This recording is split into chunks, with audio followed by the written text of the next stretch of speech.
Before we start, let me put up a spoiler warning for anyone who hasn't played the first part of this game. This review will talk about the ending of the first part, so proceed with caution. Tape 2 for Lost Records Bloom and Rage continues the story of Swan Holloway and her three friends who have a memorable summer in the year 1995. But then something mysterious happens that causes them to not speak to each other for 2 decades.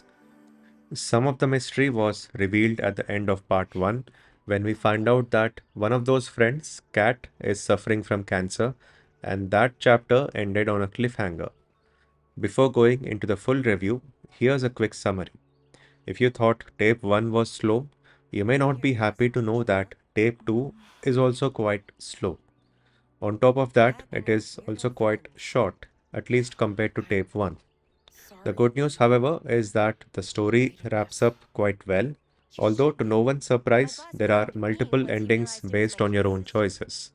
This does give some replayability to see if you can get a better ending after your first playthrough. No one here cares about your so-called rebellion or your shitty music. The rest of the game is pretty similar to Tape 1, so I will keep this review short by skipping two sections: visuals and performance, sound and music. These are the same as Tape 1, although I will highlight that there are a few bugs in the launch window for Tape 2, one of which caused me to restart a scene and lose some progress. The texture pop-in issue also continues here, similar to the first part. Hopefully, these will be patched soon, but these issues are quite minor. Now, let us move on to the full review. Here's another spoiler warning in case you missed the first one.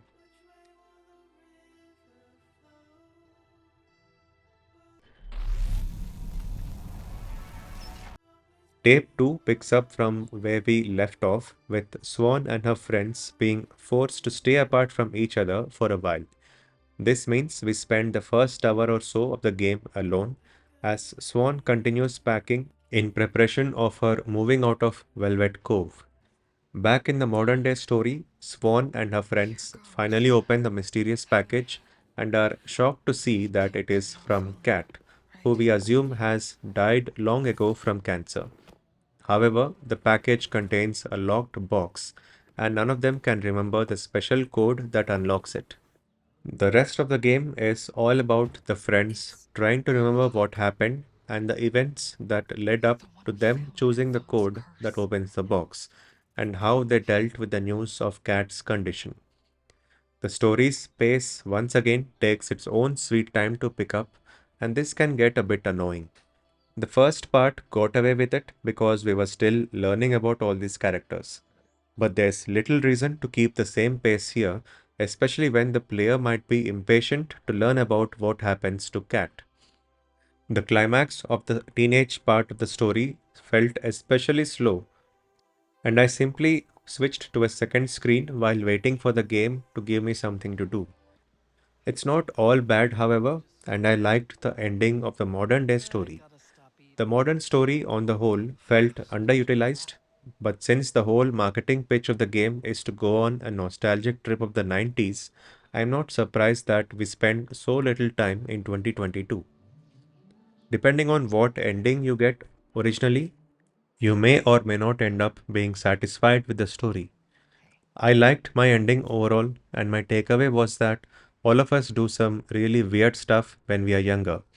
If we get an opportunity to move on and pick up the rest of our life, we should absolutely seize that chance.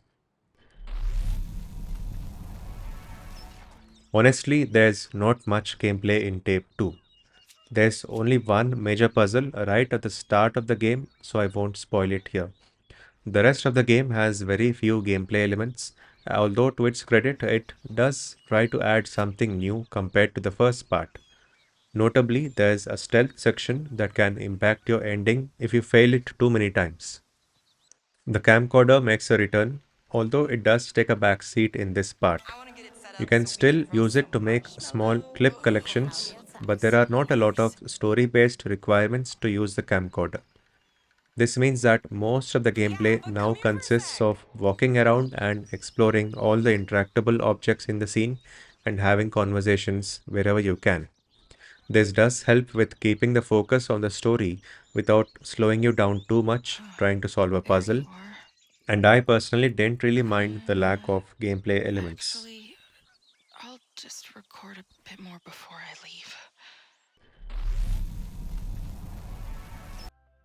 This is a short review, mostly because Tape 2 of Lost Records is a short chapter. Sure, you can pad out the playtime by replaying some scenes and try to get a better ending, but it is still much shorter than the first part. One might even argue that this game would have worked better as a single release, making it a continuous 10 to 12-hour experience. It is still a departure from Don't Nod's tradition of releasing narrative games in 5 parts, so I guess we made some progress here. If I had to rate the entire game now, I will repeat what I said for part 1. If you're someone who has enjoyed previous narrative adventures from Don't Nod, this one will be equally enjoyable, if not more, depending on how nostalgic you are for the 90s. Thanks for watching.